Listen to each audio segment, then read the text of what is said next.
Hi there, and welcome to another episode of Point, Click, Love. This week, I am so excited to bring you a brand new blog feature. On Facebook this morning, I did a post asking if any of you would be interested in me doing a little bit of photo critiquing over here on the blog. And can I just say, wow, your enthusiasm and your excitement and the amount of likes I got screamed to me that yes, this is something that you would really love. And I even got some images in my inbox today, so I'm starting to go through them. And this week, I have the perfect image to start off our photo critique. Jennifer sent me a photo, which I'll show you in just a minute. And I think this is something that a lot of new momtographers struggle with. You open up your camera, you unwrap it if you get it for a Christmas gift or a birthday gift, and you get it out of the box and you start taking pictures with it in auto, and you quickly realize that it doesn't do exactly what you want it to do. So Jennifer sent me a photo. We're going to go ahead and take a look at it, see what she struggled with her camera in auto mode, and I'm going to show you two quick tips to try and fix these problems for your photos in the future. So let's go take a look.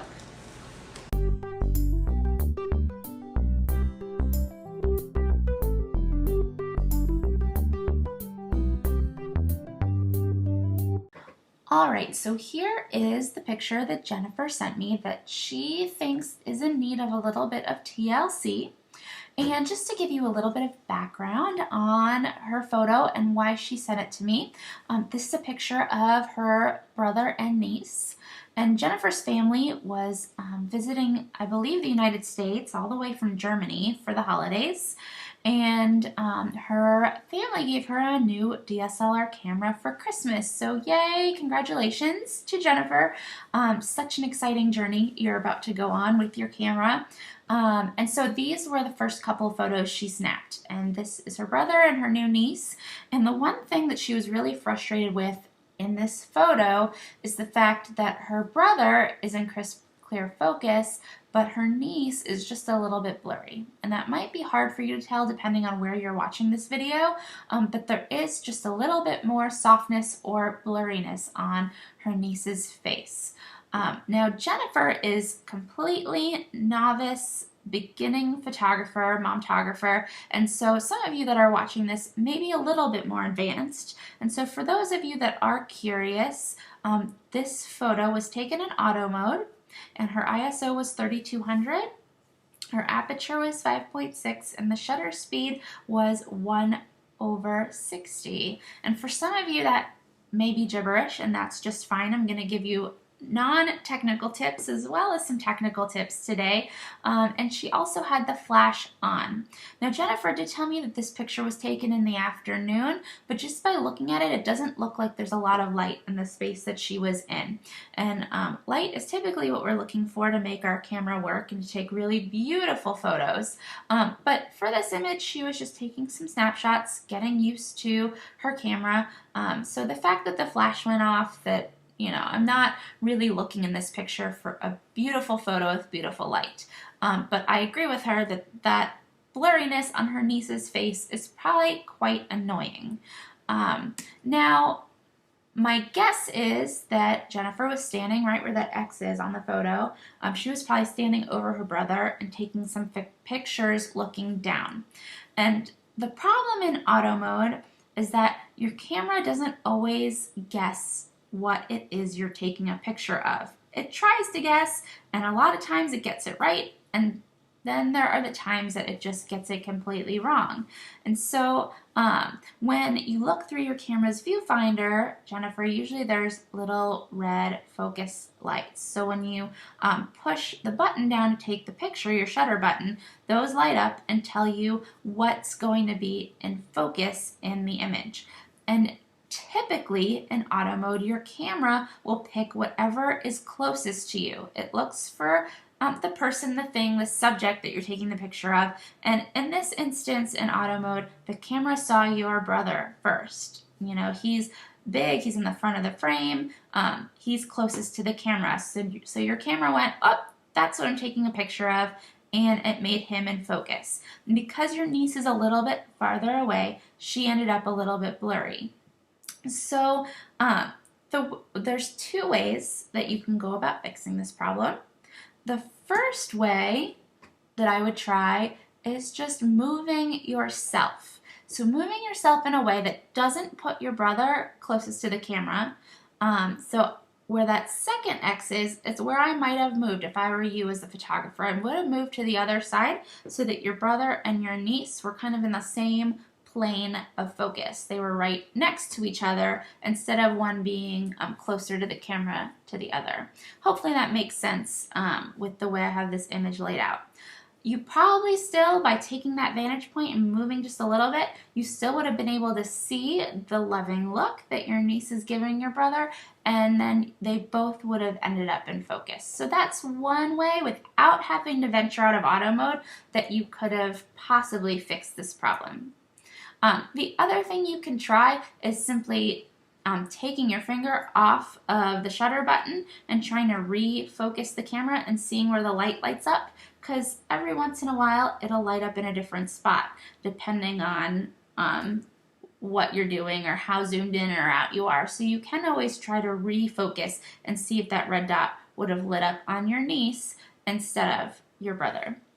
So that's one thing you can try if you want to remain in auto mode.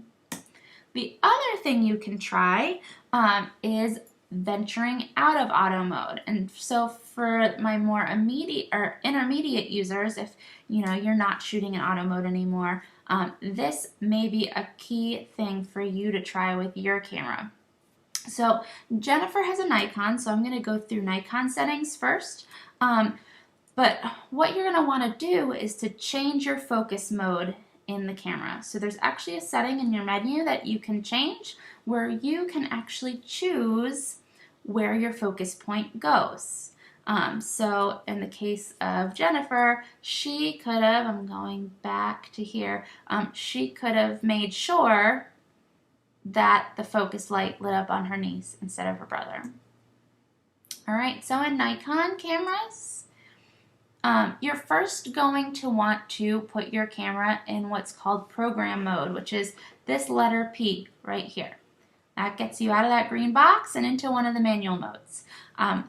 I am not going to be able to go into exactly what program mode is and what it does, but the one thing it will do is it will turn your flash off. You can pop it back up if you need it, and it will also allow you to change some additional settings in your camera. So from there on a Nikon camera, you're going to want to look on the back of the camera for the info button, and you're going to push it 2 times. And then you're going to want to look for something called single point focus. Now, you may have to go and pull out that camera manual. I know it can be really painful to try and read through your camera manual. But trust me, if you look up single point focus in your index in the back, it's going to tell you exactly how to change your camera into that focus mode. Once you change into single point focus, there is a button on the back of the camera with arrows on it, and you can move your focus point around on the camera using those arrows. Okay, so then you, as the photographer or as the momtographer, get to choose the point of focus. All right, so you could have told your camera using this method, I want you to make sure my niece is in focus instead of my brother. On Canon cameras, if you have a Canon camera, you are also going to want to switch your camera into the letter P, program mode, and then from there, you have a button on the back of your camera that looks something like this. If you push down that button and simultaneously use your little scroll wheel, you can choose which focus point lights up on your camera. Again, if any of this sounds confusing to you or you're not sure, go grab that camera manual that's probably still stuck in your camera bag somewhere and look up what that button does. All right, it's your focus modes. And that will hopefully help you light up your point of focus exactly where you want it to be for the frame. So Jennifer, for this being your very first experience with your DSLR camera, I think you did an awesome job capturing Christmas with your family. I understand your frustrations, and hopefully there's been a tip in here today that will help you boost your momtographer skills to a completely new and different level. Now I want to hear from you. Leave me a comment below and tell me, what is one tip you took away from today's photo critique? Is there something that you can do in the next 24 hours to boost your momtographer abilities to the next level? I want to hear what you're thinking, so go ahead and click that button and let me know now. And for even more tips, tricks, lessons, and critiques from me, don't forget to head on over to BerylAnnYoung.com, and I'll give you even more photography lessons to nourish your mind, body, and soul.